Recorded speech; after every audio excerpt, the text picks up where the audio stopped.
Assalamualaikum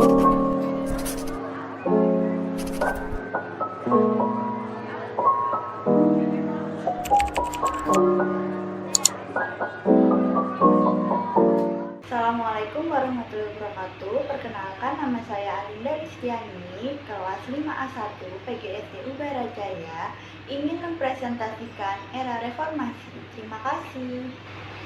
Yang pertama yaitu pengertian reformasi. Reformasi itu merupakan perubahan secara drastis untuk perbaikan di bidang sosial, politik, atau agama dalam satu masyarakat atau negara.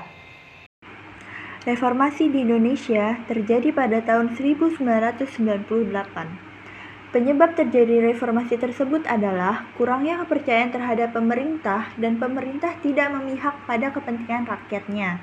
Selain itu, perekonomian juga semakin terpuruk, KKN marak terjadi, dan hukum yang tidak bisa ditegakkan. Karena tidak adanya demokrasi dan banyak kerugian lain yang dialami oleh masyarakat, Indonesia akhirnya mengalami reformasi pada tahun 1998. Reformasi tersebut dipelopori oleh kalangan mahasiswa. Ada 3 hal yang dituntut pada masa reformasi tahun 1998. Yang pertama yaitu berantas KKN. Dan yang kedua, turunkan Soeharto dari kursi pemerintahan. Dan yang terakhir yaitu hapuskan difungsi ABRI. Ya, selanjutnya di sini ada latar belakang era reformasi. Mundurnya Presiden Soeharto dilatar belakangi oleh krisis moneter sejak tahun 1997. Kondisi ekonomi Indonesia pada saat itu tengah sangat melemah dan merosot, sehingga menimbulkan ketidakpuasan masyarakat terhadap masa pemerintahan Soeharto. Ketidakpuasan ini kemudian semakin membesar dan memicu terjadi demonstrasi besar-besaran yang dilakukan oleh berbagai aksi mahasiswa di wilayah Indonesia. Akibatnya, pemerintah Orde Baru di bawah kepemimpinan Presiden Soeharto mendapat banyak tekanan politik baik dari dalam negeri maupun dari luar negeri.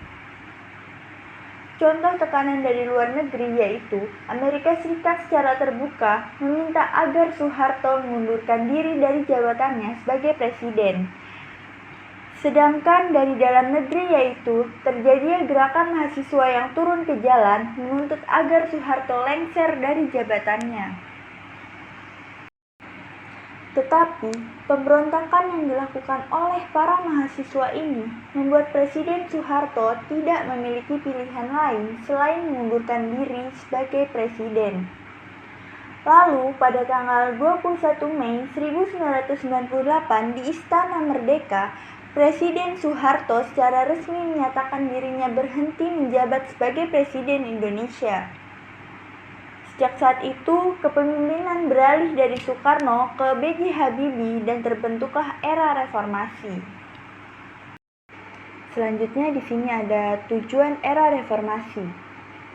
Yang pertama yaitu menuntut turunnya harga-harga kebutuhan pokok yang melonjak tinggi sejak Juli 1997. Kedua, menuntut MPR untuk tidak kembali mencalonkan Soeharto sebagai presiden untuk periode ke-7.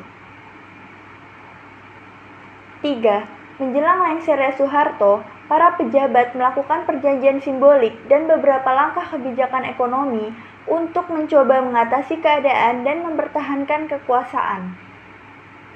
Lalu selanjutnya ada dampak era reformasi. Yang pertama yaitu kebebasan dalam menyampaikan pendapat. Setelah reformasi, orang-orang bebas untuk mengemukakan pendapatnya. Presiden B.J. Habibie memberikan ruang bagi siapapun yang ingin menyampaikan pendapatnya, baik dalam bentuk rapat maupun unjuk rasa atau demokrasi. Ya, selanjutnya dampak reformasi yang kedua yaitu masalah difungsi ABRI. Setelah reformasi dilaksanakan, peran ABRI di perwakilan rakyat DPR dikurangi, yaitu yang tadinya 75 orang hanya menjadi 38 orang saja. Dahulu ABRI terdiri dari 4 angkatan, yakni Angkatan Darat, Laut, Udara, dan Kepolisian Republik Indonesia.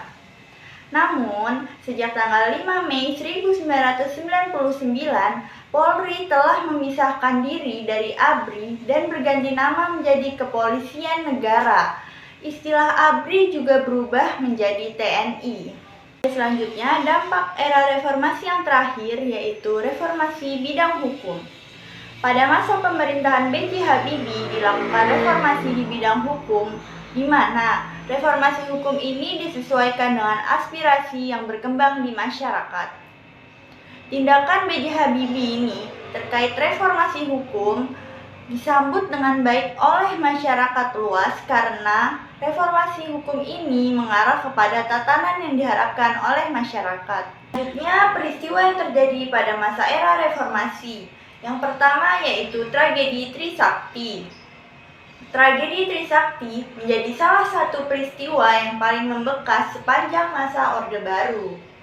Peristiwa ini terjadi pada tanggal 12 Mei 1998 silam, di mana 4 mahasiswa tewas tertembak saat sedang melakukan demonstrasi menuntut Soeharto untuk turun dari jabatannya. Yang kedua yaitu insiden berdarah di Medan tahun 1998. Insiden berdarah di Medan terjadi pada tanggal 6 Mei 1998. Kota ini mengalami kerusuhan yang hampir melumpuhkan kota tersebut. Waktu itu ratusan toko dirusak, sejumlah kendaraan dibakar, serta 5 orang tewas dan puluhan orang mengalami luka-luka akibat aksi unjuk rasa yang mereka lakukan. Selanjutnya yang ketiga yaitu tragedi Gejayan atau tragedi Yogyakarta. Tragedi Gejayan menjadi sebuah peristiwa bentrok berdarah yang terjadi pada Jumat 8 Mei 1998 di daerah istimewa Yogyakarta. Kerusuhan yang terjadi pada saat itu lantaran para demonstran mengunjuk rasa dan menuntut agar Soeharto lengser dari jabatannya. Selanjutnya yang terakhir yaitu tragedi penjarahan dan SARA jelang reformasi 1998. Setelah terjadinya tragedi pertumpahan darah di sejumlah daerah Indonesia, suasana di kota Jakarta mencekam pada tanggal 13 sampai 15 Mei 1998. Belum selesai dengan krisis moneter, peristiwa nahas ini juga terjadi di mana kios-kios dibakar, wanita etnis Tionghoa mengalami pelecehan seksual, dan ratusan orang dikabarkan hilang tewas dalam kerusuhan ini. Selanjutnya ada masa kepresidenan pasca reformasi. Yang pertama yaitu pemerintahan Baharudin Habibie tahun 1998 sampai dengan tahun 1999. Baharudin Yusuf Habibie adalah wakil presiden selama masa jabatan presiden sebelum Soeharto. Dia menggantikan Soeharto pada tahun 1998 ketika Soeharto turun dari kursi kepresidenan. Namun, banyak orang Indonesia sangat mencurigai Habibie karena kedekatannya dengan Pak Soeharto. Lalu, Habibie tidak memiliki pilihan lain selain meluncurkan program-program reformasi. Selanjutnya yaitu masa kepresidenan Abdurrahman Wahid tahun 1999 hingga tahun 2001. Dalam rangka mendirikan koalisi yang luas, Wahid menunjuk anggota dari berbagai partai politik serta perwira TNI sebagai menteri untuk kabinetnya. Tapi, komposisi yang beragam ini juga mengimplikasikan kurangnya kohesi dalam kabinet Wahid dan terlebih lagi hanya berisi beberapa tokoh reformis saja. Wahid melakukan upaya untuk mengurangi peran politik TNI, namun hal ini menyebabkan konflik dan kemudian hilangnya dukungan dari TNI. Selanjutnya yang ketiga yaitu masa kepresidenan Megawati Soekarno Putri tahun 2001 hingga tahun 2004. Menjelang akhir pemerintahan Orde Baru Soeharto, almarhum Insinyur Soekarno menjadi simbol oposisi terhadap pemerintah. Soekarno adalah pahlawan nasional yang telah mengabdikan hidupnya dan berhasil mencapai kemerdekaan. Namun, dukungan ini hanya didasarkan pada statusnya sebagai putri Soekarno dan tidak didasarkan pada visi politiknya maupun keterampilannya. Megawati sendiri tidak melakukan banyak pengambilan keputusan sehingga dia menyerahkan pada para menterinya. Selanjutnya, masa kepresidenan pasca reformasi yang keempat, yaitu Kepresidenan Susilo Bambang Yudhoyono tahun 2004 sampai dengan tahun 2014. Pemilu Presiden Indonesia tahun 2004 merupakan pemilu pertama yang memilih pasangan presiden dan wakil presiden secara langsung. Pasangan Susilo Bambang Yudhoyono atau disebut SBY dan Yusuf Kala memenangi pemilu setelah melewati 2 putaran pemilihan. Pada tanggal 21 Oktober tahun 2004, SBY mengumumkan susunan Kabinet Indonesia Bersatu. Lalu, pada pemilu presiden 2009, SBY terpilih untuk masa jabatan kedua bersama Budiono, mantan Gubernur Bank Indonesia.